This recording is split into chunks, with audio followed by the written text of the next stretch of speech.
Good evening, and welcome to another episode of Tales from the Darkness. Gather round and try to stay in the light.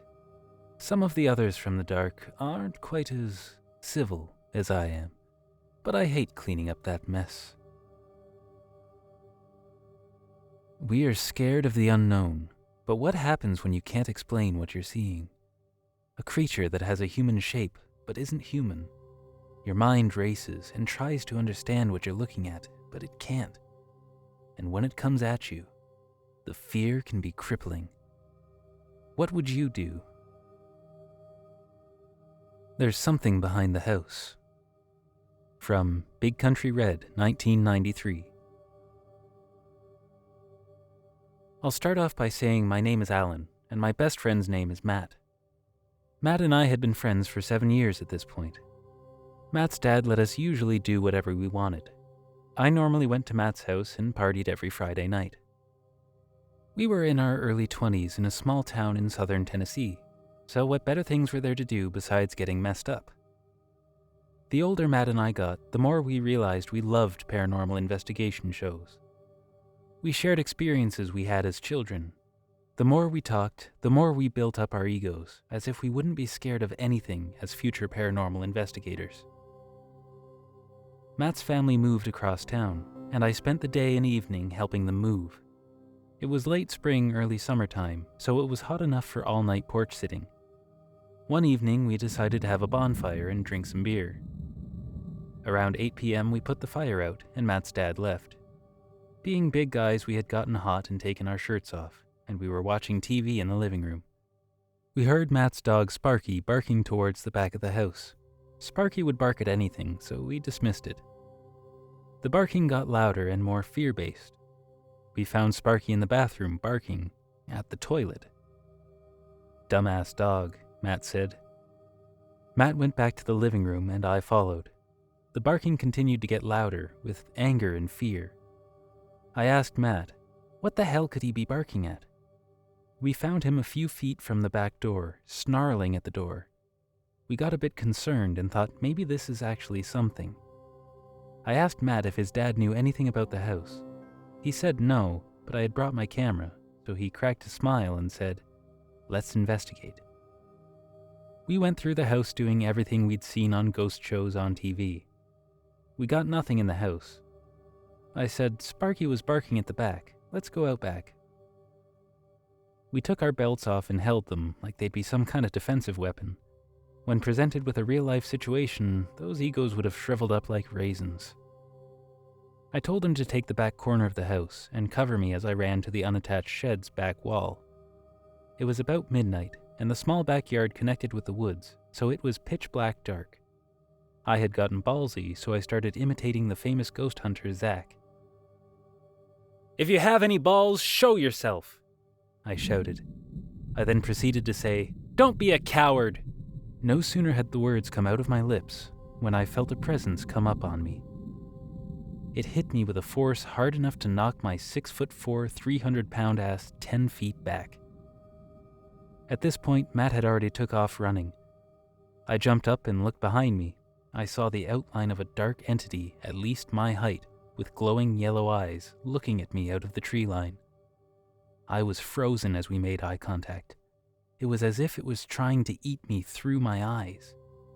I snapped out of the frozen state when I heard Matt shout, "Bro, run!" I hopped to my feet as it glided towards me and ran for the front door. I rounded the front so fast I had to grab the support post to spin up on the porch. We hid in Matt's room till his dad returned. We told his dad what happened, and he went on to tell us about the previous tenant in the land. He had recently found out that not only did the guy that lived there before die in the back room, but also practiced weird rituals on the land. We made it through the night, but I never again felt comfortable there. It was as if I was being watched, like a hunter watching its prey. They moved again not long afterwards, and I always try to avoid the road that house is on. I was stalked by something in the fog. From theshizirl. When I was attending a university about 7 years ago, I found myself in a situation that would forever change how I conducted myself outdoors. When classes got out one January afternoon, the county I was in was hit with an intense blizzard. While it was pretty typical to get snowstorms every week in the winter months in that area, this one lasted a good few days, and we got so much snow that the school gave everyone a heads up that classes would be cancelled on Monday and Tuesday, at least due to predictions of the storm lasting clear until Sunday night. My roommates and I decided we would get our homework done early so that we could spend the weekend exploring some of the thick woods surrounding the campus. Why would 3 20-somethings be exploring the woods in 3 feet of snow, let alone howling winds and freezing temperatures? Well, even I think that sounds ridiculous, looking back on it as a grown man. You see, my college was known for its various arts programs that produced a number of gifted writers, painters, and actors. Over the years, many students fabricated stories and false accounts of various bizarre happenings in those woods, ranging from Bigfoot sightings to ghosts and coven activities. We thought the snow would make for an interesting investigatory experience, so to speak. I figured that if there was indeed some supernatural phenomena going on in the woods, we would see things like disturbances in the snow, and the natural silence of almost no one being outside in the winter terrain meant that we would hear all sorts of strange noises with no commotion to obscure them. I was generally the reasoner of my group, so no one argued with me. We packed some basic supplies into one of my hiking packs and left just a few minutes shy of noon. Long story short, we accessed the woods from a little-known entrance about 50 meters from the parking lot behind the Liberal Arts Lecture Building and hiked about 2 kilometers into the woods. The scenery was stunningly gorgeous, with the evergreen pines and invasive maple trees saturated with white dusting, and snow covering every inch of the forest floor, sometimes high enough to completely conceal the underlying shrubbery. Despite this, the area was rather unspectacular, with only the odd squirrel hopping about and complete silence. Eventually, we decided to hike down to a shallow stream that students referred to as Flinger Creek, so nicknamed for the many students and local residents who would fly fish for brook trout in it during the spring months. There were lots of large rocks along the bank, so we thought we would, roll a couple of Northwest Delights and chill there for a bit. Well, we spread an old sheet full of holes and awkward stains on the ground, and took our seats, joking about our butts being soaked with freezing snow water and even colder stones digging into our nethers, as we tried to keep our hands from trembling as we rolled our smokes. Suddenly, a dense fog consumed the ravine, and it became hard to see anything further than around a dozen meters from either direction of our blanket. While this happened quite fast, it wasn't exactly unusual to us. After all, we were next to a river, with snow piling up above the embankments, so it only made sense that we would get some fog. After a few remarks, we brushed it off and began to toke up. Afterwards, the fog seemed even thicker than before, and as it was nearing 3 o'clock in the afternoon by this point, we decided to head back before the sun would begin to set, thus dropping the temperature and running the risk of our soaking pants freezing to our junk. We balled up the sheet, put it back in the backpack, and began to head back. Well, we got lost. We used a fallen tree as a trail marker on the way down to the river, but we actually walked past a tree that happened to have also fallen a few dozen strides from the one we noted. In the spring, this would not have been a big deal, but given the sheer amount of snow everywhere, combined with the fog, we couldn't really tell which way we were headed. My friends started to bicker amongst themselves while I attempted to get us out of there. Eventually, I decided I needed a cigarette to relax and regain focus, especially given that it was now nearly 4 o'clock and the sun was beginning to set. I stepped under a tree and, upon sparking my Zippo, I noticed that the tree I was under had a bunch of weird hieroglyphs and runes carved into its bark. A lot of times, students would do this to trick hikers into thinking they were near some witch or ancient monster in order to scare them for fun. I don't really pay much mind to this, until I heard some footsteps picking up from all around the tree. I called out, "Go screw yourself," thinking it was one of my friends trying to scare me. I'm a pretty jumpy guy, honestly. At once, they all called out in protest. They, in fact, seemed to be under a tree several paces in front of me, where they remained since I broke away to smoke. I felt a chill, not from the cold weather, before replying. I heard someone stepping around. It was probably a deer or something. They made a joke about Bambi stalking me and laughed before they fell silent with an eerie promptness. "I'm almost done with this guy," I called out, motioning to crush the cigarette butt in the snow before I was halted by one of my friends via a drawn-out, "Shh, wait." I got that same chill again. I remained, quietly standing there as if waiting for the infantryman to give the signal to push on. I then heard another step. This time, it was a little heavier, like a foot intentionally pushing all the way through the snow to meet the frozen ground underneath. A moment later, I heard the sound of rapid footsteps go straight past me, picking up in speed as they grew audibly fainter. Jeremy screamed an obscenity I can't quite recall as the other guys shuffled in the snow suddenly, as if they were startled. Bear in mind I could not see them from where I was, but I sprinted ahead, whether in diligence or stupidity, I can't remember, until I tripped over one of them, who was on all fours struggling to get up. "What the hell?" I shouted as my comrades shuffled around and got their bearings. I could now see them clearly, and I almost laughed at the sight of powdered snow all over their bodies.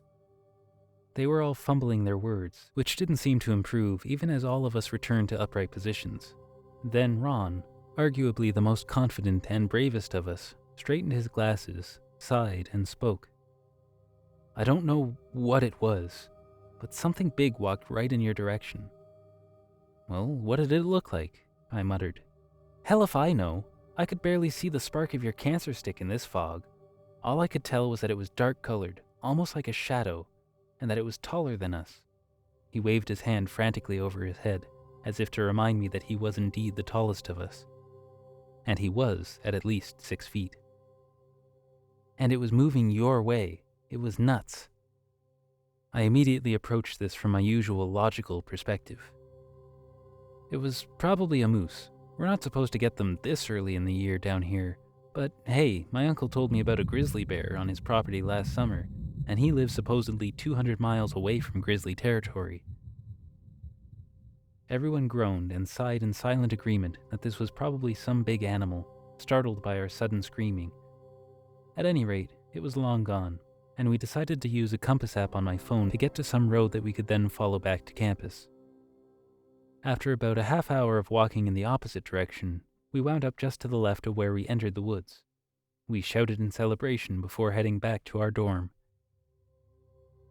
Later that night, just shy of midnight, I stepped out of the residence hall to have another smoke. My joints were a little stiff, so I decided to take a stroll.